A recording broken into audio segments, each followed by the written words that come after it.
তিলোত্তমা নগরী ঢাকাকে যারা তিল তিল করে উন্নয়নের পথে হাঁটতে শিখিয়েছে, সেই রাজধানী উন্নয়ন কর্তৃপক্ষের বর্তমান চেয়ারম্যান মেজর জেনারেল অবসরপ্রাপ্ত সিদ্দিকুর রহমান সরকার দায়িত্ব নিয়ে কাজ করতে শুরু করেছেন। অকপটে সত্য স্বীকার করে নেয়া সাবেক সফল এই সেনা কর্মকর্তা জানান, উন্নত বিশ্ব রেটিংয়ে রাজধানী ঢাকার বর্তমান যে অবস্থান সেটিকে সুখকর পর্যায়ে নিয়ে যাওয়ার পরিকল্পনা রয়েছে তার। এই কনসেপ্ট হলো মাননীয় প্রধানমন্ত্রীর স্মার্ট বাংলাদেশ, মানে হলো স্মার্ট মানে জনগণ হবে এবং আমাদের সমস্ত কাজগুলো স্মার্টলি করতে হবে এবং তারই অংশ হিসেবে আমাদের রাজযোগও স্মার্ট হইতে হবে এবং বিশেষ করে রাজযোগের যে মানে আমাদের যে দায়িত্বগুলো আমরা করি, বিশেষ করে যারা সেবা নিতে আসেন এখানে, এই সেবাগুলো স্মার্টলি দিতে হবে।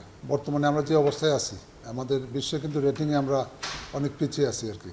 তো আমাদের সেই লক্ষ্যে কাজ করতে হবে এবং প্ল্যান কিন্তু করা আছে সবগুলোই, সেগুলো একটু বাস্তবায়ন করতে হবে তারা। প্রধানমন্ত্রী শেখ হাসিনার উন্নত এবং স্মার্ট বাংলাদেশ বিনির্মাণের স্বপ্ন বাস্তবায়নের বিভিন্ন উদ্যোগের মধ্যে মেট্রো রেল ও এলিভেটেড এক্সপ্রেসওয়ে প্রকল্পের পূর্ণাঙ্গ পরিকল্পনা বাস্তবায়ন হলে রাজধানীর ঝুঁকিপূর্ণ সব এলাকাকে বিকেন্দ্রীকরণের মধ্য দিয়ে বসবাসের উপযোগী করতে চান তিনি।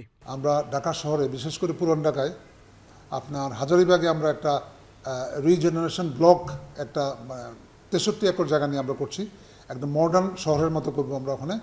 এবং তখন এই পুরান ঢাকাকে আবার বিভিন্ন পর্যায়ক্রমে আমরা গুলশান বনানীর মতো করব। সিদ্দিকুর রহমান জানান, দুর্নীতির বিরুদ্ধে জিরো টলারেন্স নীতিতে কাজ করছে রাজুক। উন্নয়নের পথে সব বাধা দূর করাই তার লক্ষ্য। দুর্নীতি তো আমরা আমাদের ইন্টারনাল যেসব সমস্যা আমরা পাচ্ছি, আমরা কিন্তু ব্যবস্থা নিচ্ছি এবং আমাদের কথা একটাই যে আমরা জিরো টলারেন্স নিয়ে যাব এবং এই বিষয়ে দুদক দেখছেন এবং আমরা যেসব অনিয়ম অথবা যেগুলা ব্যত্যয় দেখছি আমরা, এটা কিন্তু আমরা ইনস্ট্যান্ট আমরা বদলি করছি। হাতির ঝিল প্রকল্পের আদলে ঢাকায় 55টি দৃষ্টিনন্দন পুকুর করার প্রকল্পও হাতে নিচ্ছেন তিনি। এলিভেটেড এক্সপ্রেস কাজ যখন হয়ে যাবে, পিলারগুলো যখন হয়ে যাবে, এটা নতুন করে আবার সাজাবো। একইভাবে ঢাকা শহরে আমরা 55টা পুকুর আমরা প্রজেক্ট নিচ্ছি বিভিন্ন জায়গায় এবং কয়েকটা বড় বড় পার্ক করছি। যেমন মতিঝিলে বাংলাদেশ ব্যাংকের পেছনে আমরা বেশ বড় একটা এলাকা নিয়ে মানে প্রধানমন্ত্রীর একটা আদেশে আমরা একটা বড় পার্ক নির্মাণ করছি ওখানে, এবং আমরা পূর্বাঞ্চলে একটা পার্ক করছি। তারপরে আমরা শেখ রাসেল একটা পার্ক করছি কেরানীগঞ্জে, এবং যাতে করে এই 55টা পুকুর যখন হয়ে যাবে, আমাদের ঢাকার একটু খোলামেলা জায়গা পাওয়া যাবে, ওয়াকওয়ে থাকবে এবং সব দিক দিয়ে আরও সুন্দর হবে।